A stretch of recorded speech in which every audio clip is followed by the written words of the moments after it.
Welcome back to the channel, everybody. Got an lollipop. And happy Wednesday morning to you. So, often it comes up in a person's life that they just don't have the motivation to get to the gym. The big push that gets them off the couch, out of the chair, out of the bed to go get those gains. However, there is something that can help. Tonight's little topic, I'm going to be talking about Kratom right here. Showcasing green Borneo, super green Borneo right here. Pretty decent Kratom. It is a green strain. And we're going to go over some of the best strains available to help you with a post-workout pump so you're ready to go get it. Alright. Kratom, also known as Mitrogena speciosa plant, is usually created in India, and packaged over there as well, parts of Thailand. So we'll go through some of the best strains available. White vein strain, described as stimulating and used as an alternative to morning coffee or tea, used as a pre-workout supplement.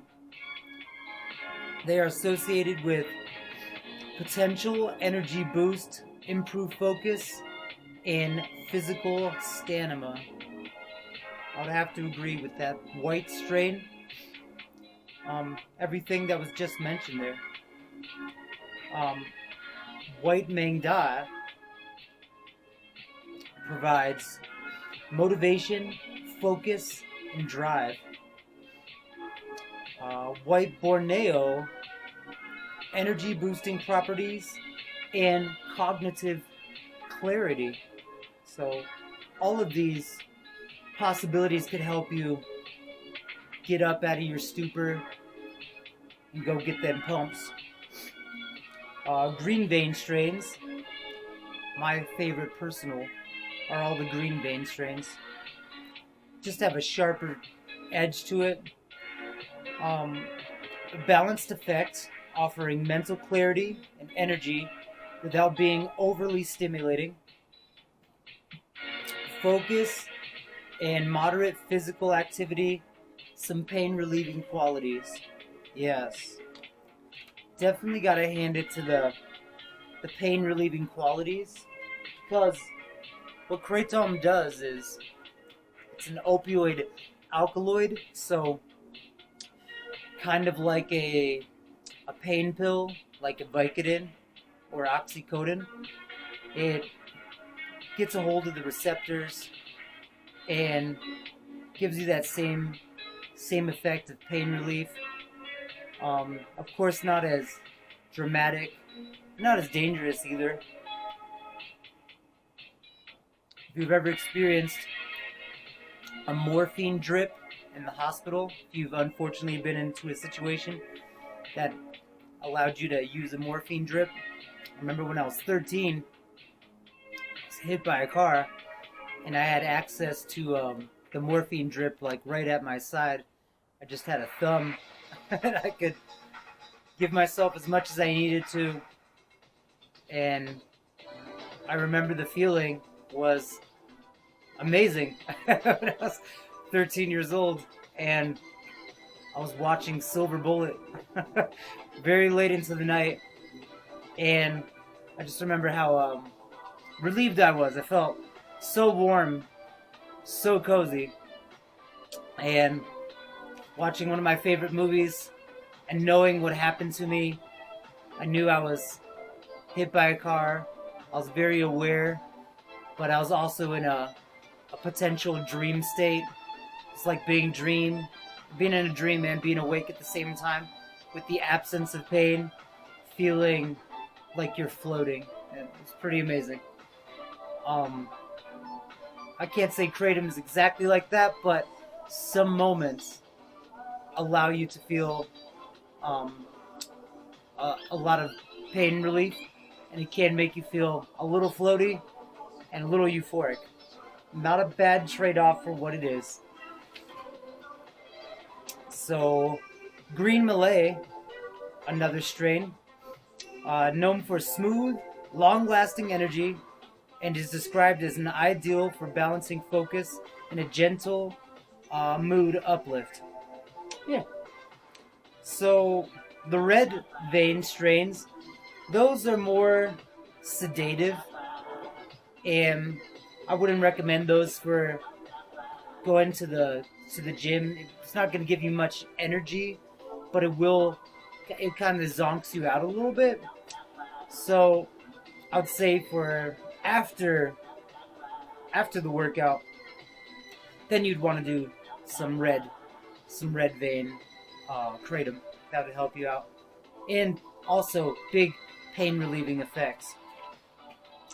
So a couple ways to take it: powder form or capsule. This one right here is in the powder form, and here's what it looks like. Just crushed green leaf.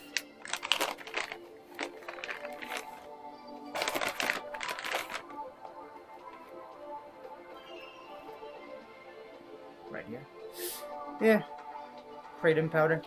One thing to note, do assess your tolerance. I would not take kratom on an empty stomach.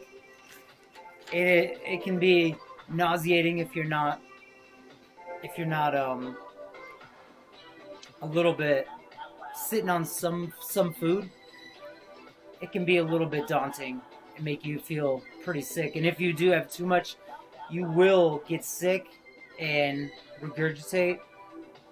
However, within 30 minutes, you feel better. Right after you upchucked, you'll feel a lot better. It won't hurt as much. So, but less is more when it comes to kratom. And you can only go to the well so many times a day.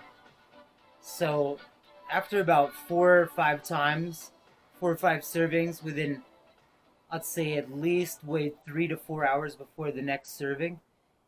You don't want to go past that, or you're gonna feel a little sick. It's not a good thing. So it's a plant medicine that gives, but you can't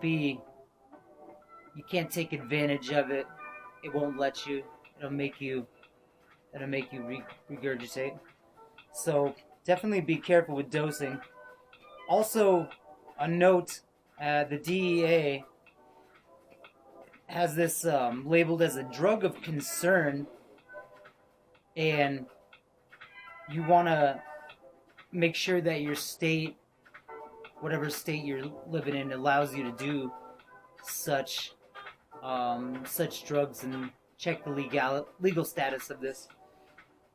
In Denver, it's legal here. In some states, I know it's not. I don't know exactly which states those are. Seems like everything's legal in Denver now, though. we got lots of choice around here in Denver. So, you used to have 3-2 beers inside King Soopers and stuff. Now it's all, now all the liquor stores are open on Sunday, and they're selling all types of hard liquors at Target and stuff. And even heard about Target wanting to sell marijuana drinks in Target as well, in the liquor store section. We'll see. But when it comes to the kratom, make sure you're getting a reputable source. You don't want to get janky kratom, and there's a large variety of head shop style and gas station versions. You want to get one that is third-party tested, that has some absolute regulatory oversight of it. Don't want to just get regular Kratom that doesn't do, you know, the right guidelines and stuff. Could be potentially dangerous. And it is not for everybody, so please do your research on these entheogens that I talk about on this channel. However, I'd just like to note that sometimes pre-workout, caffeine, energy drinks, they just won't cut it. You've done everything right. You're eating the right meals. You slept right. You've rested enough. It's your day to train. You know, you're supposed to get in the gym and work upper body, whatever, chest, shoulders, biceps, and you just know you're like tired, you're ran down, and some things sometimes it's the only thing to take is, I can think of, like, you know, I'm already on pre-workout, just not feeling it, still dragged down. Kratom may be the answer. Take some Kratom, takes away the pain, euphoric hit, lifts your spirits, changes your mood, gets you excited again, and then you're back out on it and you're like, okay, let's go. And then you want to be out the door. You want to be lifted and gifted and shifted. You want to go get it. Highly recommended for that. I would also recommend Kratom. If you do have a large amount of pain, then you could use it instead of using harsh prescriptions like Vicodin and oxycodone. You wouldn't want to have those potentially lethal drugs around you, or say you're not supposed to be using those potential drugs. At least you could use Kratom, and I know it doesn't pop hot on any of these piss tests, so that's another plus. One reason why it is in the DEA written as a drug of concern is just because it does interfere with prescription money. It just totally gets in the way, and they know if there's something natural out there that human beings could turn to besides man-made prescription drugs, then they would want all their money, and they don't want anything to interfere with it. That's one truth it's very real, and the companies don't want anybody to be interfering with them and the money, because you got to remember that a sick individual, an individual who stays on the drugs, comes back, that's a payment for life. That's something that they want to keep going. They don't actually want to heal you, make you feel better, get you off these prescriptions. They want you prescribed for life, making sure you're a lifetime subscriber to these harmful prescriptions. And I'm not anyways saying that Kratom doesn't have its downsides. It definitely does. It's potential liver problems and potential breathing problems. So, as always, do your research. But I'm a big fan of Kratom. Love the way it helps me in the body, especially with a guy who's been through lots of pain management, and seeks more pain in the realm of cycling and calisthenics, bodybuilding, cardio, long cardio sputes, all such things. So, you know, Kratom's awesome for me, may not be awesome for everybody. Always do your research. Alright, well, that's what I got for my little topic tonight. Kratom as a pre-workout, which I love, and I'll continue using. Alright, like, share, comment, subscribe to Odd Fitness, and I'm gonna go have me a bowl of yogurt. Alright, we're signing out. Have a happy Wednesday. Good night.